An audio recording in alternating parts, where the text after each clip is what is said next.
তাহলে আজকে আমরা মডেল অ্যাক্টিভিটি টাস্ক 4 এর কোশ্চেনগুলো নিয়ে আমরা আজকে আলোচনা করব। তো দেখে নাও একের কোশ্চেনগুলো কি বলেছিল। ফার্স্ট কোশ্চেন বলেছে বাস্তব সহযুক্ত অ্যাকচুয়াল বিশিষ্ট দ্বিঘাত সমীকরণটি হলো এ অথবা বি অথবা সি অথবা ডি, অর্থাৎ এই চারটে অপশানের মধ্যে একটা হবে।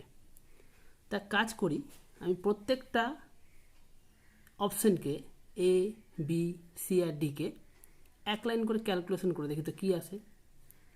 এটা দেখো ক্যালকুলেশন করলে কী আসে। এক নাম্বারটা একের এটা গুণ করে দাও, গুণ করলে কী আসছে x cube minus x minus 3x is equal to হচ্ছে 0। অর্থাৎ কী দেখতে পাচ্ছি এক্সের কত আছে ঘাত 3। তো দ্বিঘাত সমীকরণ তো এক্সের ঘাত 3 হয় না। এই দ্বিঘাত সমীকরণ হতে গেলে এক্সের সর্বোচ্চ ঘাত কত হতে হয় 2 হতে হয়। তার এই অপশানটা হলো না, কাটা। পরেরটাও চেক করে দেখি তাই কীভাবে। গুণ করে দাও x to the power 4 minus x square minus 6x। এখানে কি দেখতে পাচ্ছি এক্সের সর্বোচ্চ ঘাত কত আছে 4 আছে। তো এটাও হলো না, কারণ দ্বিঘাত হতে গেলে এক্সের সর্বোচ্চ ঘাত 2 হতে হয়। তাহলে এই অপশানটাও হলো না। এটা করে দেখি তো কী হয়। X square minus x is equal to 0 implies x square minus 2x is equal two হচ্ছে 0। হ্যাঁ, এখানে দেখো এক্সের সর্বোচ্চ ঘাত কত আছে 2 আছে, ঠিক আছে। কিন্তু আরেকটা অপশান আছে, ওটা চেক করে দেখি। এই অপশানেতে দেখো এক্সের হাইয়েস্ট পাওয়ার কত আছে 1 আছে, অর্থাৎ 2। তাহলে এটাও হলো না। তাহলে আমরা ক্যালকুলেশন করে দেখলাম এখানে এক্সের হাইয়েস্ট পাওয়ার 2 আছে, আর বাকি 3টে অপশানই হলো না। তাহলে কোনটা রাইট হলো? একের সি নাম্বারটা। বোঝা গেছে? নেক্সট কোশ্চেন দেখো, একের 2 কি বলেছে 2x minus 2 into x plus 3 is equal to 0 সমীকরণটির বীজ দুটি হলো A number -1, -3, B number -1, 3, C number 1, -3 আর ডি নাম্বার হচ্ছে 1, 3। অর্থাৎ কোনটি হবে, এ না বি না সি না ডি? তো কী করব, আমাকে যে সমীকরণটা দিয়েছে 2x minus 2 into x plus 3 is equal to 0, ওই সমীকরণটা আমি একটু টুকে নিই। 2x minus 2 into x plus 3 is equal to 0। তাহলে এখান থেকে আমি কী লিখতে পারি, হয় 2x minus 2 is equal to 0 অথবা x plus 3 is equal to 0। তো যদি 2x মাইনাস 2 0 হয় তাহলে 2x ইকুয়াল টু কত হবে 2, তাহলে বা এক্স ইকুয়াল টু কত হবে 2/2 ইজ ইকুয়াল টু কেটে কত হলো 2 × 2। তাহলে এখানে এক্স ইকুয়াল টু 1 বেরালো।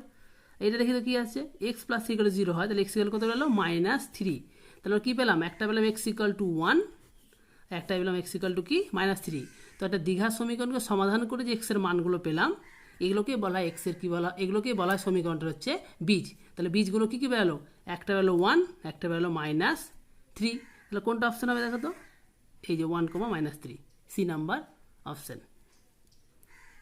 নেক্সট দেখো 3 নাম্বারটা কি বলেছে, বার্ষিক 10% সরল সুদের হারে 50 টাকার 2 বছরের সুদ ওই একই হারে 100 টাকার 1 বছরের সুদের কি হতে পারে, দ্বিগুণ হবে না অর্ধেক হবে না 1/4 হবে না সমান হবে?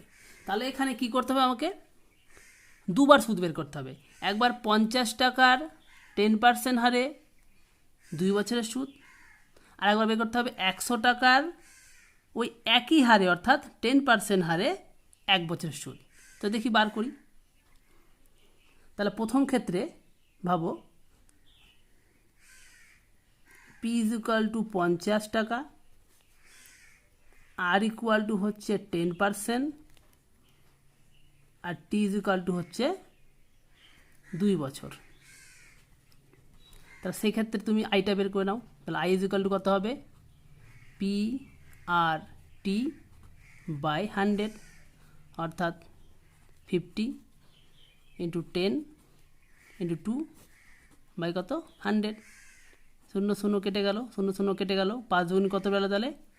তাহলে প্রথম ক্ষেত্রে সুদ বেরোলো কত 10 টাকা।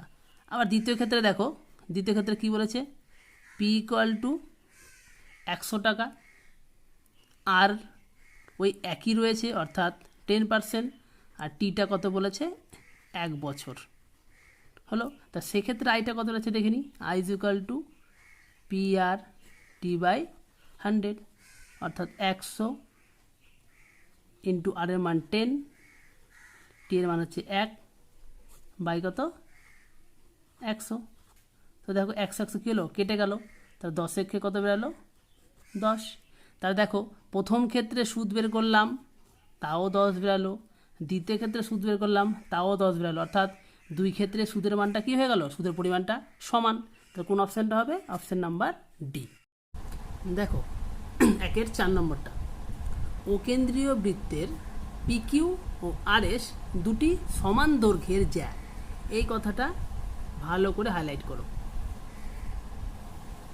পিকিউ আর হচ্ছে দুটি সমান দৈর্ঘ্যের জ্যা, ও বিন্দু থেকে পিকিউ জ্যায়ের দূরত্ব কত 8 সেমি হলে ও বিন্দু থেকে আরএস জ্যায়ের দূরত্ব কত হবে। তো দেখো আমরা পেজ নম্বর 63-তে আমরা আমাদের মাধ্যমিকের যে অঙ্কের যে টেক্সট বইটা আছে, সেই টেক্সট বইয়ের পেজ নাম্বার 63-তে প্রয়োগ নাম্বার 10, ওখানে আমরা একটা প্রয়োগ করেছিলাম। সেখানে লেখা ছিল, কি লেখা ছিল, যে কোনো বৃত্তের দুটি সমান দৈর্ঘ্যের জ্যা ওই বৃত্তের কেন্দ্র থেকে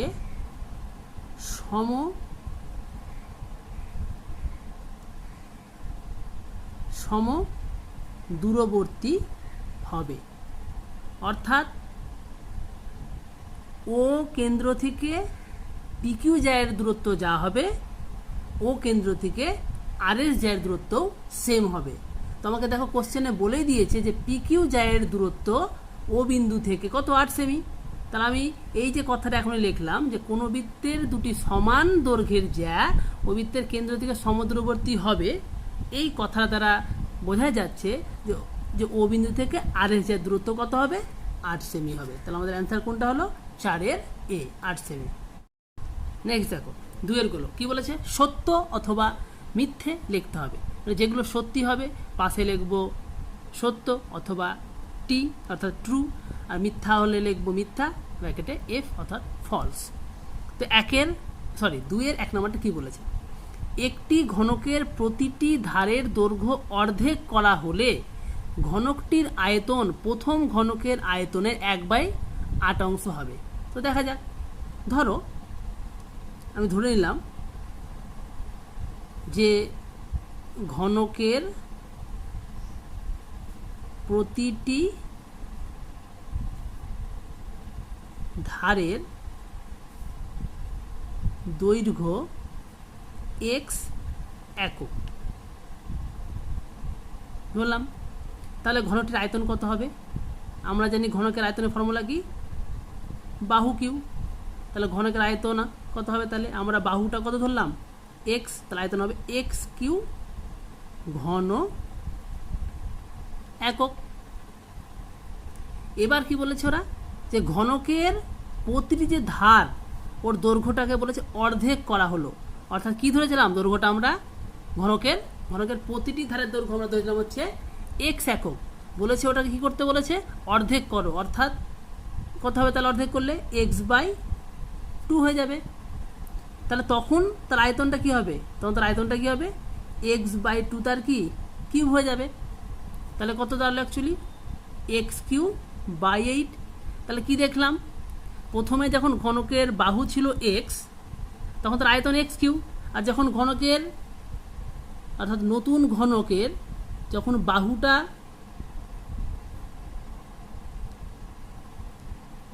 হয়ে গেল x/2 একক, তখন তার আয়তনটা কি বের করলাম আমরা তখন তার আয়তনটা দেখলাম হচ্ছে x/2 তার কিউব, অর্থাৎ x³/2 ঘন একক, অর্থাৎ আগের আয়তনের কত 1/8 ইন্টু x3, আগের আয়তন x3 এর কত 1/8 অংশই হচ্ছে, তাহলে এটা কি হবে সত্যি হবে। তাহলে পাশে লিখে দেবো আমরা কি টি। নেক্সট দেখো বলেছে a/2 = b/3 = c/4 হলে a:/b:/c হবে 4:3:2। দেখি হয় কি না। তো যেটা আমার লিখে দিয়েছে প্রথম লিখে নাও, a/2 = b/3 = c/4। এটাকে আমি একটা অশূন্য ধ্রুবক কে ধরে নিলাম, এটাকে আমরা কি একটা অশূন্য ধ্রুবক কে ধরে নিলাম। তাহলে এখান থেকে আমরা পেয়ে গেলাম a = 2k, কারণ এটাও সমান কে, আবার এটা সমানও কে, আবার এটা সমানও কে, তাহলে a = এখান থেকে পেলাম 2k। একইভাবে পাবো b = 3k আর c = কি পাবো 4k। এবার আমাকে কী বার করতে বলেছে a:/b:/c, তাহলে লিখে নাও a:/b:/c, মানগুলো বসে দাও 2k 3k কি 4k, তাহলে সব জায়গায় কে আছে, তাহলে কে গুলো কেটে দাও, তাহলে কি এলো 2:3:4, কিন্তু আমাকে আসলো কি 2:3:4, দিয়েছে কি 4:3:2, তাহলে এটা কি হয়ে গেল ফলস, অর্থাৎ মিথ্যা, এটা হবে ফলস অ্যান্সার। দেখো 3 নম্বরটা বলেছে আসল p টাকা এবং বার্ষিক চক্রবৃদ্ধি সুদের হার r% হলে দ্বিতীয় বছরের মূলধন PR/100 টাকা হবে। ঠিক আছে, তো বলতে হবে এটা সত্যি না মিথ্যা। তো কিছুই না, অঙ্কটা আমাকে দ্বিতীয় বছরে মূলধন বার করতে বলেছে, আসল দিয়েছে p টাকা আর বার্ষিক চক্রবৃদ্ধি সুদের হার দিয়েছে 4%। তো খুব সিম্পল অঙ্কটা, আমরা এই p টাকার বার্ষিক অর্থাৎ 1 বছরে r% চক্রবৃদ্ধি সুদের হারে আমি যে সমূল যদি চক্রবৃদ্ধি সুদ বার করি, তাহলে সেটাই হবে দ্বিতীয় বছরের কি মূলধন। তো দেখি, তো আমরা তো সমূল চক্রবৃদ্ধি সুদের ফর্মুলা জানি, সমূল চক্রবৃদ্ধি সুদের ফর্মুলা কি p × 1 + r/100 কি n, এই তো। কিন্তু এখানে n = কি বলেছে বার্ষিক, অর্থাৎ n = কি বলেছে 1 বছর, তাহলে বসিয়ে দাও, তাহলে p = 1 + r/100, এর মান কত 1 টাকা, তাহলে কোন না কোন গুণ করে দাও, তাহলে p + PR/100। তো কি দেখলাম, কি বেরালো সমূল চক্রবৃদ্ধি সুদটা p + PR/100, এটাই হচ্ছে আমার কি দ্বিতীয় বছরের মূলধন। কিন্তু ওরা দ্বিতীয় বছরের মূলধন কি বলেছিল PR/100, তাহলে এটা অ্যান্সার কি বেরালো মিথ্যা।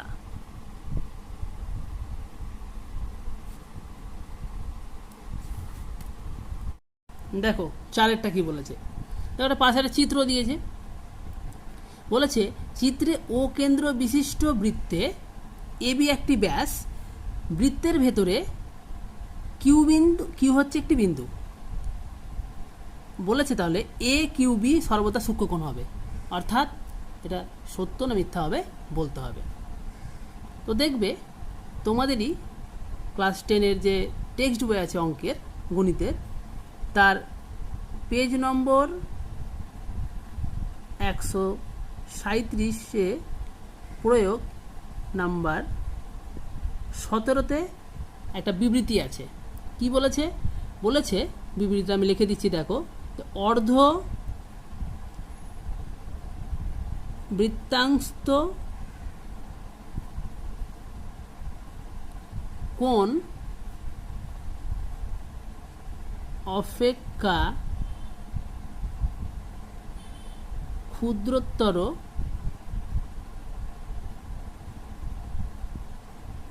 বৃত্তাংশ কোণ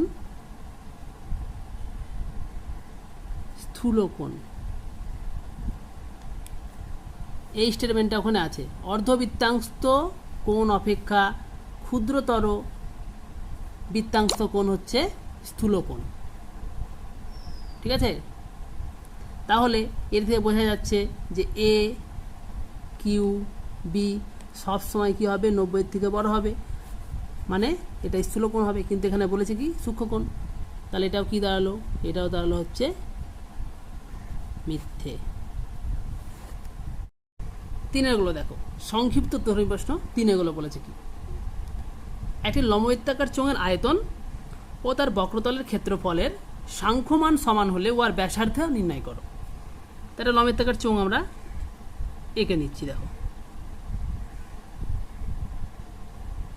এ হচ্ছে একটা লম্ববৃত্তাকার চোঙ, ঠিক আছে।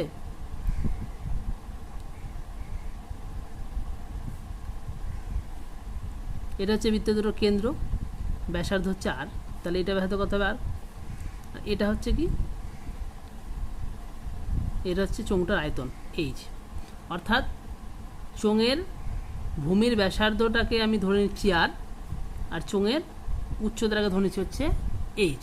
তাহলে ওর আয়তনের ফর্মুলা আমরা জানি হচ্ছে পাই আর স্কোয়ার এইচ, ঘন একক, আর বক্রতল মানে হচ্ছে এই তলটা অর্থাৎ পার্শ্বতল, তার ক্ষেত্রফল আমরা জানি 2 পাই আর এইচ বর্গ একক।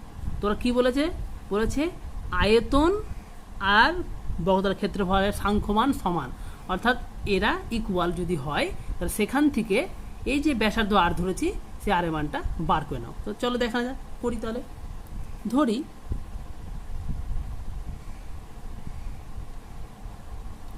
লম্ব বৃত্তাকার চোঙের ভূমির ব্যাসার্ধ আর একক ও উচ্চতা এইচ একক। অতএব লম্ব বৃত্তাকার চোঙের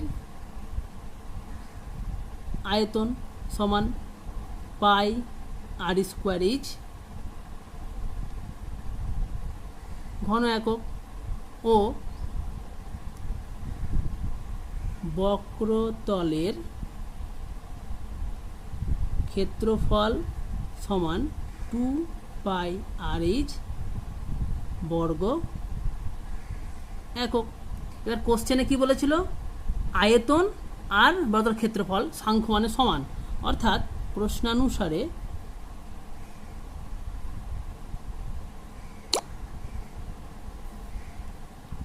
পাই আর স্কোয়ার এইচ সমান হবে 2 পাই আর এইচ। দেখো পাই আর পাই কেটে গেল, এইচ আর এইচ কেটে গেল, একটা আরের সাথে একটা আর কেটে গেল, তাহলে কি পেলাম, আর ইজ ইকুয়াল টু হচ্ছে 2, তাহলে পেয়ে গেলাম। অতএব চোঙের ব্যাসার্ধ সমান 2 একক।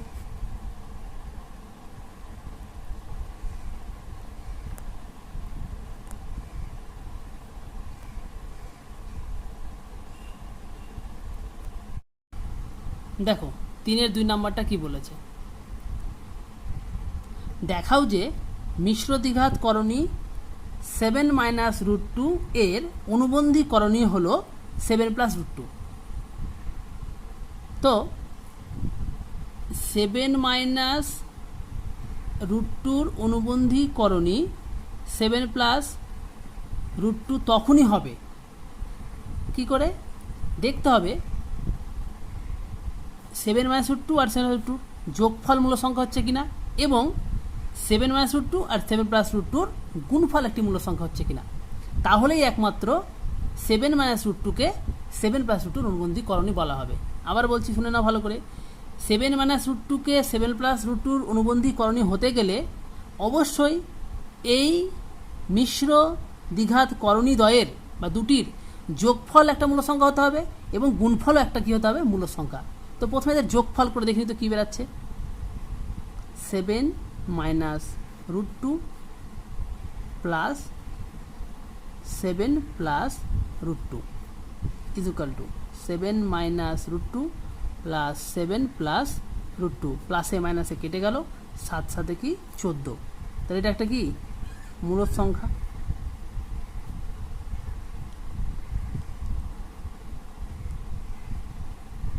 তাহলে যোগফল তো মূল সংখ্যা হলো, গুণফলটা দেখি, অর্থাৎ এদের মধ্যে গুণ করে দাও। তাহলে দেখো একটা ফর্মুলা পড়ে গেছে, a minus B into plus B, অর্থাৎ a square minus B square, 7 square 49, root square 2 মানে 47। তাই এটা একটা কি মূলদ সংখ্যা।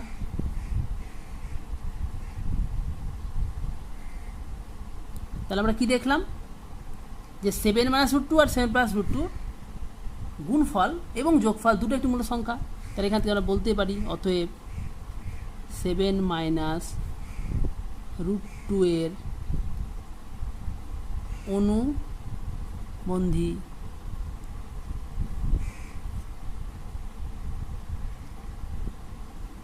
করণী 7 প্লাস রুট 2। ঠিক আছে, বোঝা গেল। নেক্সট দেখে নাও 4 নাম্বারটা কি বলেছে। 4 নম্বরে আমাদের একটা উপপাদ্য দিয়েছে, বলেছে যুক্তি দিয়ে প্রমাণ করো যে বৃত্তস্থ চতুর্ভুজের বিপরীত কোণগুলো সম্পূরক। তো দেখবে এটা আমাদের গণিতের যে টেক্সট বই আছে, সেই টেক্সট বইয়ের 164 পেজে দেখবে 38 নম্বর উপাদ্যটা হচ্ছে এই উপাদ্যটি। খুবই কমন মাধ্যমিকের জন্য উপাদ্যটি, অবশ্যই তোমরা রেডি করবে। পারলে উপাদ্যটির বিকল্প প্রমাণটা করবে, বিকল্প প্রমাণটা সহজ বেশি এবং ছোটও হবে তোমাদের জন্য বুঝতে। ঠিক আছে, তো প্রত্যেকটা অঙ্ক ভিডিওতে করে দেওয়া হলো।